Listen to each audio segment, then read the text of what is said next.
Yuk cari tahu tentang hoaks versus fakta. PPT ini dibuat oleh saya, Sifaila Iza Salsabila, Dan saya, Despita Ayu Berliana.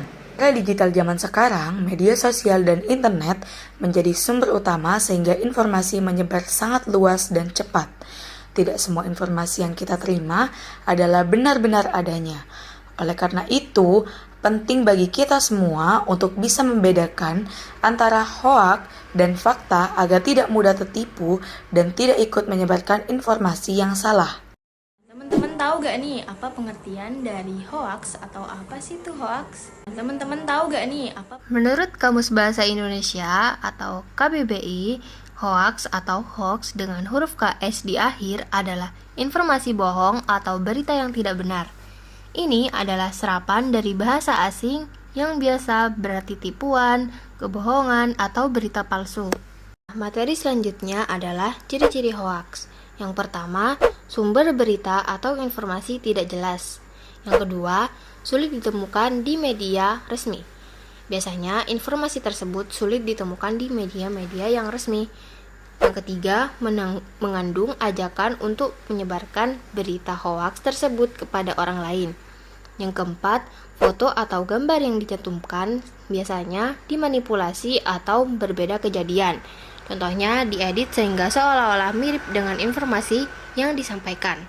Yang terakhir, yaitu judul dan isinya mengandung provokatif atau menghasut. Setelah mempelajari ciri-ciri hoaks, ternyata hoaks juga memiliki dampak negatif, yaitu diantaranya berpotensi menimbulkan konsekuensi hukum bagi penyebarnya. Contohnya menimbulkan konsekuensi mulai dari hukuman pidana hingga kerugian sosial dan ekonomi bagi penyebarnya. Yang kedua, dapat memicu keresahan dan konflik perselisihan. Karena menyebarkan informasi palsu yang menyesatkan masyarakat memicu perdebatan. Yang ketiga, menurunkan kepercayaan publik. Menyebarkan informasi yang tidak akurat dan menyesatkan dapat memicu keraguan terhadap sumber informasi yang terpercaya. Dan yang terakhir adalah merusak reputasi orang atau instansi. Tindakan menyebarkan informasi palsu dapat merusak citra atau nama baik seseorang atau lembaga. Selanjutnya ada cara mengidentifikasi hoaks. Yang pertama, telusuri sumber informasi. Apakah berasal dari media dan institusi resmi atau lembaga-lembaga terpercaya.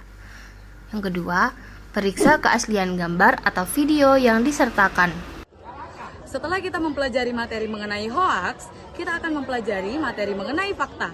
Teman-teman tahu nggak nih apa itu fakta? Menurut Kamus Besar Bahasa Indonesia atau KBBI, fakta adalah hal atau keadaan, peristiwa yang merupakan kenyataan atau sesuai yang benar-benar ada atau terjadi. Fakta bersifat objektif dan dapat dibuktikan kebenarannya. Setelah kita mempelajari mengenai materi hoaks dan fakta, tentunya kita dapat membedakan antara hoaks dan fakta. Perbedaan hoaks dan fakta yang pertama adalah hoaks tidak dapat diverifikasi kebenarannya, sedangkan fakta memiliki bukti yang dapat diuji kebenarannya. Dan yang kedua, hoaks biasanya berasal dari sumber yang tidak jelas, sedangkan fakta berasal dari sumber yang kredibel atau sudah jelas.